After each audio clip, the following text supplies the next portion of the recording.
हाँ भाई, पैसे तो पूरे हैं। मैंने तो दस्तखत कर दिए हैं। अब तुम भी इन कागजातों पर अपने दस्तखत कर दो। हाँ हीरा भाई, अभी कर देता हूँ। ये लो कैलाश, जमीन के कागजात। आज से मेरे खेत के मालिक तुम हुए। अच्छा हीरा भाई, अब मैं चलता हूँ। फिर कैलाश जमीन के कागजात लेकर वहां से चला जाता है। तभी अंदर से हीरालाल की पत्नी वहां आती है और हीरालाल से कहती है, वाह जी वाह, आपने तो आज कमाल कर दिया। आखिरकार उस मनहूस जमीन से हमें छुटकारा मिल ही गया। हीरालाल मुस्कुराकर कहता है, तुम बिल्कुल सही कहती हो भाग्यवान। वो जमीन तो मेरी जान का जंजाल बन गई थी। अच्छा हुआ ये बेवकूफ कैलाश मुझे मिल गया और मैंने ये जमीन इसके पल्ले बांध दी। रात को खाना खाते समय कैलाश की पत्नी उससे पूछती है, क्यों जी, तुमने जो खेत खरीदे हैं वो कैसे हैं? वहाँ की जमीन कैसी है? अरे भाग्यवान, जमीन तो बहुत अच्छी है। मैं पूरे दावे से कहता हूँ, अगर उस पर सही तरीके से खेती की जाए तो वो सोना उगलेगी, सोना। भगवान करे आपकी बात सच निकले और हमारे बुरे दिन जल्द ही खत्म हो जाए। फिर अगले दिन कैलाश खेतों पर पहुंचता है। फिर शाम तक काम करने के बाद कैलाश अपना सारा सामान उसी पेड़ के नीचे छोड़कर अपने घर लौट जाता है। फिर अगले दिन कैलाश खेतों पर पहुंचता है। कैलाश ये देखकर हैरान हो जाता है कि उस पेड़ के नीचे से उसके द्वारा छोड़े गए सारे सामान गायब है। अरे भगवान, ये क्या हो गया? मेरा सारा सामान कहाँ गायब हो गया? मेरा तो बड़ा नुकसान हो गया। रात को जरूर कोई चोर यहाँ आकर सारा सामान उठा ले गया होगा। मुझे शहर जाकर फिर से सारा सामान लाना होगा। फिर कैलाश अगले दिन खेती के औजार और सामान वगैरह शहर से खरीद कर ले आता है और अपने खेत पर एक छोटी सी झोपड़ी बना लेता है। हाँ, अब ठीक है। मैं आराम से रात भर खेत में रुककर अपने सामान की रखवाली कर सकता हूँ। अब देखता हूँ कौन सा चोर आता है मेरा सामान चुराने। इस मोटे डंडे से उसकी अच्छी मरम्मत करूँगा। फिर कैलाश झोपड़ी के अंदर आराम से लेट जाता है। देखते ही देखते उसकी आंख लग जाती है। करीब आधी रात को एक तेज आवाज आती है और कैलाश की आंख खुल जाती है। कैलाश देखता है कि वो जमीन पर लेटा हुआ है और झोपड़ी आसमान में उड़ रही है और साथ में उसका सारा सामान भी झोपड़ी के साथ हवा में उड़ रहा है।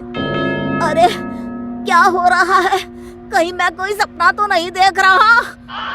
तभी कैलाश को किसी औरत की डरावनी आवाज सुनाई देती है। ये मेरा इलाका है, यहाँ इंसानों का आना मना है। जल्दी से भाग जा यहाँ से, वरना झोपड़ी के साथ तू भी हवा में उड़ता हुआ दिखाई देगा। मर गया रे, यह तो किसी चुड़ैल की आवाज है। इस पेड़ पर तो चुड़ैल का साया है। अब क्या करूं? हे भगवान, तू ही मेरी रक्षा कर। अरे कोई मुझे बचाओ। घबराहट के मारे कैलाश अपनी जान बचाने के लिए वहां से भाग खड़ा होता है। कैलाश तेजी से भाग रहा होता है, तभी उसे मुखिया जी का घर दिखाई देता है। कैलाश मुखिया जी के दरवाजे पर जाकर जोर जोर से आवाज लगाता है, अरे मुखिया जी, जल्दी से दरवाजा खोलिए, मुझे अंदर आने दीजिए। मेरे पीछे चुड़ैल पड़ी है। अरे इतनी देर क्यों लगा रहे हो मुखिया जी? मुखिया जल्दी से दरवाजा खोल देते हैं और कैलाश को इस तरह घबराया हुआ देखकर उससे पूछते हैं, अरे कैलाश, तुम इतनी रात को यहाँ क्या कर रहे हो और तुम इतने घबराए हुए क्यों हो? आखिर बात क्या है? कैलाश के साथ जो जो घटना घटी पूरे विस्तार से सारी घटना मुखिया जी को बता देता है। कैलाश की बात सुनकर मुखिया जी क्रोधित होकर कैलाश से कहते हैं, अरे बेवकूफ, किसने तुझसे कहा था वो जमीन खरीदने के लिए? हीरालाल तो एक नंबर का चालाक आदमी है। उसने अपनी बातों में फंसाकर वो जमीन तुझे बेच दी। बहुत साल पहले हमारे बाप दादा उस जमीन पर मुर्दे जलाया करते थे। तभी से उस जमीन पर चुड़ैल का साया है, इसलिए उस जमीन के आसपास कोई जाता भी नहीं। कैलाश आशा भरी नजरों से मुखिया जी को देखते हुए कहता है, आप जो उचित समझते हैं वो करिए, बस मेरे खेतों को उस चुड़ैल से मुक्ति दिलवाइए।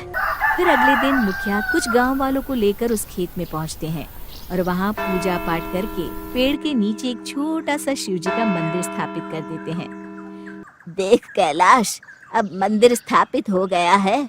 अब महादेव की कृपा से चुड़ैल तेरे खेत के आसपास भी नहीं भटकेगी।